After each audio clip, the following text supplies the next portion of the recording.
Assalamualaikum warahmatullahi wabarakatuh. Alhamdulillah kita bisa bertemu kembali dalam kajian statistik matematik. Dan pada kesempatan kali ini saya akan menjelaskan terkait materi fungsi pembangkit momen. Oke, sebelumnya saya menyampaikan kembali beberapa hal terkait video kemarin bahwa untuk menentukan rata-rata dan variansi dari variabel random dapat digunakan dengan dua cara, yaitu dengan ekspektasi matematika maupun dengan fungsi pembangkit momen. Nah, untuk cara menggunakan ekspektasi matematika sudah saya jelaskan pada video sebelumnya, maka pada video kali ini akan saya jelaskan dengan menggunakan fungsi pembangkit momen. Nah, apa itu fungsi pembangkit momen? Kita lihat dari definisinya. Jadi misalkan X adalah variabel random pada ruang probabilitas omega, A, dan P, maka fungsi pembangkit momen nanti kita simbolkan dengan FPM, ditulis dengan M indeks X, X-nya variabel random, dalam kurung T kecil ya, didefinisikan seperti ini. Ya, jadi ini saya kotak saja ini. Oke, inilah definisi awal dari fungsi pembangkit momen. Kalau kita lihat, sebenarnya awalnya ini adalah nilai harapan dari E pangkat TX. Coba perhatikan di sini. Oke, ini saya. Nah, E pangkat TX itu kalau didekati dengan deret Maclaurin, nilainya seperti ini. 1 ditambah TX ditambah T kuadrat 2 faktorial, ini X kuadrat ditambah terus. Kalau kita sampai N juga kita batasi sampai N, berarti T pangkat N. Di sini N faktorial, terus X pangkat N. Nah, dengan sifat ekspektasi, silakan dilihat kembali video sebelumnya, akan diperoleh seperti ini. Nah, ketika kita sudah, oh ternyata fungsi pembangkit momen itu nilai harapan E pangkat TX. Berarti kita bisa mereview kembali ke depan di materi sebelumnya tentang ekspektasi matematika. Sebenarnya fungsi pembangkit momen itu, nah ini saya kotak saja ini, fungsi pembangkit momen itu sebenarnya ekspektasi matematika yang sudah dijelaskan video sebelumnya dengan UX-nya ya adalah E pangkat TX. Jadi di sini sama sebenarnya, ini UX-nya. Ya, oke. Kalau continue menggunakan integral, kalau discrete menggunakan sigma. Ya, paham ya? Untuk selanjutnya kita jelaskan teorema 1 yang menjelaskan keterkaitan fungsi pembangkit momen dapat digunakan untuk menentukan nilai rata-rata dan variansinya. Oke ya. Jadi kita baca saja. Misalkan mxt merupakan fungsi pembangkit momen ya dari variabel random x, maka ternyata dari teorema ini menyatakan bahwa turunan pertama dari fungsi pembangkit momen untuk t sama dengan 0 merupakan rata-ratanya. Sedangkan variansi adalah turunan kedua dari fungsi pembangkit momen untuk t sama dengan 0 dikurangi turunan pertama dari fungsi pembangkit momen untuk T sama dengan 0 dikuadratkan. Nah, karena ini merupakan suatu teorema, kita bisa membuktikan satu persatu ya. Oke, coba kita buktikan yang pertama, rata-rata. Rata-rata berarti kita mulai saja dari MXT-nya. Oke, MXT, kalau kita pilih yang variabel randomnya discrete, berarti di sini E pangkat TX fx. Oke ya. Nah, di sini kita turunin mxt ini terhadap t, berarti kalau terhadap t berarti fx ini dianggap konstan ya, dianggap konstan, sehingga sama saja turunannya adalah x e pangkat tx fx. Oke. Nah, sekarang ketika mx t turunannya terhadap t, tetapi di sini t-nya sama dengan 0, atau biasa ditulis turunan pertama x t-nya 0 ini ya. Berarti tinggal memasukkan t sama dengan 0, maka sama dengan sigma X, karena E pangkat 0 itu 1, Fx gitu ya. Karena T pangkat ini, E pangkat T-nya dimasukkan 0, berarti kan E pangkat 0, 1. Ini sama dengan apa? Sama dengan X. Oke. Paham ya? Jadi turunan pertama dari fungsi pembangkit momen untuk T sama dengan 0 adalah E pangkat X, EX maksudnya. Oke, atau rata-ratanya.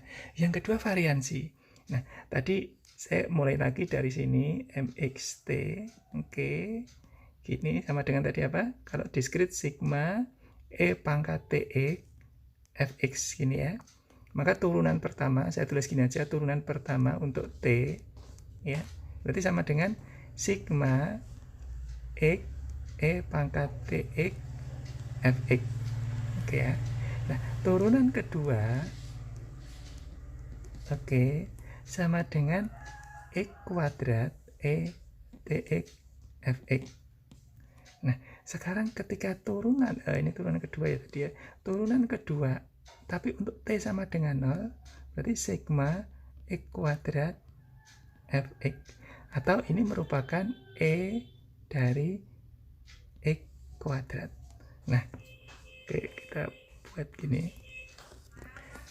Dan tadi sudah disebutkan pula ya, kalau turunan pertama X, tapi ini sama dengan 0 adalah X. Sehingga seperti definisi sebelumnya, ketika ngomong kita variansi X adalah apa yang definisi pada video sebelumnya adalah X kuadrat dikurangi X dalam kurung kuadrat, berarti sama dengan apa? M turunan kedua X untuk T0 dikurangi M X turunan pertama, tapi ini dikuadratin. Oke, jadi kita bisa menentukan rata-rata dan variansi melalui fungsi pembangkit momen. Paham ya? Oke. Nah, sekarang ada beberapa sifat yang harus kita ketahui terkait dengan fungsi pembangkit momen. Jadi misalnya kita ambil satu saja, misalnya atau kita putar dulu ya. Misalkan variabel random X ya dengan fungsi pembangkit momen MXT, maka sembarang konstanta, nah berlaku seperti ini. Sebenarnya kita buktinya bisa MCX sama dengan T, kita simpel aja di sini M ini CX, jadi variabel randomnya tidak hanya X tapi T. Ini sama dengan apa? Sama dengan E pangkat, nah T ini CX gini, tergantung kepada ini ya. Kalau kita tuliskan karena variabelnya X, variabel randomnya X, sementara T itu konstan, ini bisa ditulis, ini dituliskan CT tak gini, ini X. Ini kan sebenarnya sama saja dengan M, ini X-nya bisa keluar di sini CT. Gitu. Paham ya? Oke. Nah, kalau penjumlahan, jadi tadi kan perkalian CX, kalau penjumlahan seperti apa? Kalau penjumlahan berarti seperti ini, M, ini X ditambah C, ini T. Ini sama saja nilai harapan dari E, ditulis saja ini T kali X ditambah C. Sama saja dengan E, dimasukin aja TX ditambah TC. Atau bisa dituliskan ETX dikalikan ETC. Karena TC konstanta, ini ETC dikalikan ETX. Oke, yang nilai harapannya adalah fungsi pembangkit momen ET. Oke, ini sudah membuktikan teorema yang nomor 2. Oke ya, sudah dibuktikan ini. Oke, nah sekarang dengan dua contoh itu kita bisa menyelesaikan dua teorema itu, kita bisa menyelesaikan contoh yang kita sebut di sini ya. Diketahui variabel random X dengan fungsi densitas probabilitas sebagai berikut ini. Kita buat yang sederhana saja. Tentukan min dan variansi variabel random X. Ini karena kita baru belajar fungsi pembangkit momen, kita menggunakan fungsi pembangkit momen. Nah, bagaimana kita menyelesaikan? Coba kita lihat uraian berikut ya. Oke, kita tulis fungsi densitas probabilitasnya. Oke, Fx ya sama dengan 2 pangkat negatif 2x untuk x-nya lebih besar 0 untuk x yang lain. Oke, nah sekarang kita akan menentukan rata-rata dan variansi dengan menggunakan fungsi pembangkit momen. Nah, artinya apa? Artinya kita yang pertama harus mencari fungsi pembangkit momen dulu. Fungsi pembangkit momen dulu. Jadi fungsi pembangkit momennya kita cari dulu, yaitu mxt. Ini sama dengan tx, gitu ya. Sama dengan integral karena kontinu tx fx dx. Oke. Nah, sekarang kita masukkan, kita buat space yang lebar aja di sini. Integral negatif tak hingga sampai 0 pangkat tx, di sini 0 dx, ditambah dari 0 sampai tak hingga pangkat tx 2 negatif 2x dx. Nah, ini yang kita cari nantinya. Ini yang depan nilainya 0. Nah, di sini bisa kita dikeluarin dulu aja, negatif 0. Nah, ini langsung aja kita gabung karena sama-sama pangkat, ini dikeluarin x di sini ada t dikurangi 2 dx. Oke ya. Nah, dari sini kita sudah mempunyai gambaran yang lebih simpel, tidak perlu menggunakan integral parsial, tapi menggunakan integral substitusi yang cukup sederhana. Jadi sama dengan, karena ini batasnya tak hingga, kita tuliskan atau kita tuliskan 2-nya dulu ya. Ini 2 limit h mendekati tak hingga. Nah, ini integralnya pangkat apa itu? Pangkat x dalam kurung t, berarti ini 1 per t dikurangi 2, gitu kan. Pangkat x t dikurangi 2. Oke, ini batasnya h0. Nah, kalau kita masukkan nilai h, ini yang menjadi menarik justru. Coba, ini kalau saya masukkan h, pangkat, ini ada 2 kemungkinan. Yang pertama, nilainya pangkat ini nilainya ketika dimasukkan h, x-nya dimasukkan h, nilainya tak terhingga. Ketika pangkatnya ini, pangkat yang saya kotak ini, yang saya kotak ini negatif. Jadi kalau negatif nilainya, kalau positif nilainya tak terhingga. Dan tak terhingga itu bukan bilangan real, sehingga tidak punya penyelesaian nantinya. Tetapi nilai pangkat ini bisa menjadi 0 nilainya ketika pangkatnya negatif. Dan kita mestinya berharap nilainya 0 supaya bisa diselesaikan. Maka nilainya 0, tetapi pangkatnya yang saya kotak ini harus negatif. Oke ya, nanti kita jelaskan apa syaratnya gitu ya. Oke.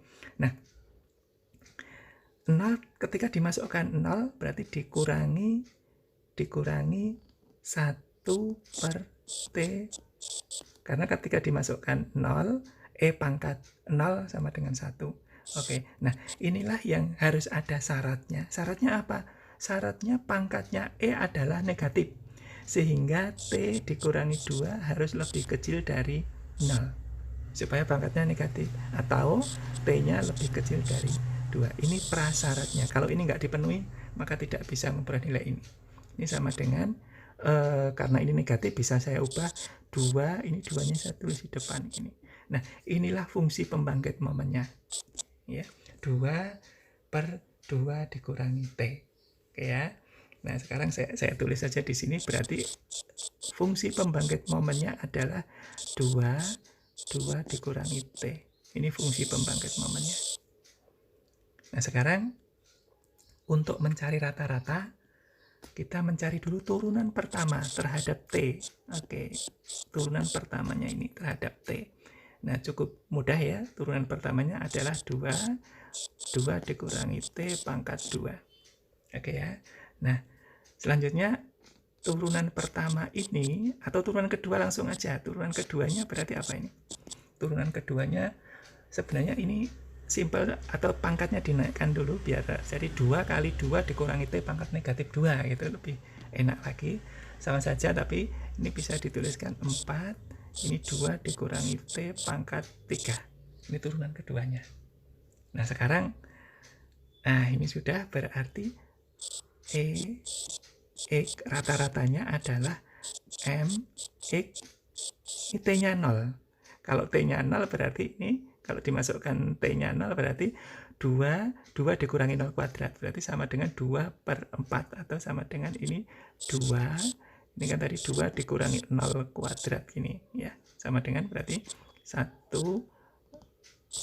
Oke, jadi rata-ratanya setengah ya. Nah sekarang coba lihat ini, 4, 2 dikurangi T pangkat 3, berarti sekarang kita bicara sebenarnya gini, turunan kedua dari MXT, tapi untuk X sama dengan 0, turunan keduanya tapi T-nya sama dengan 0. Coba perhatikan, kalau T sama dengan 0 ini 4, 2 pangkat 3, berarti di sini 4, 2 dikurangi T pangkat T-nya 0 ya, ini 0 ya, atau saya jelaskan dulu di sini. Oke, dikurangi 0 pangkat 3. Artinya apa? 4/8 sama dengan setengah. Oke, nah padahal variansi dari X tadi dengan teorema yang sudah kita sebutkan di atas adalah turunan kedua X untuk 0 dikurangi turunan pertama X, ini 0 tapi ini dikuadratin.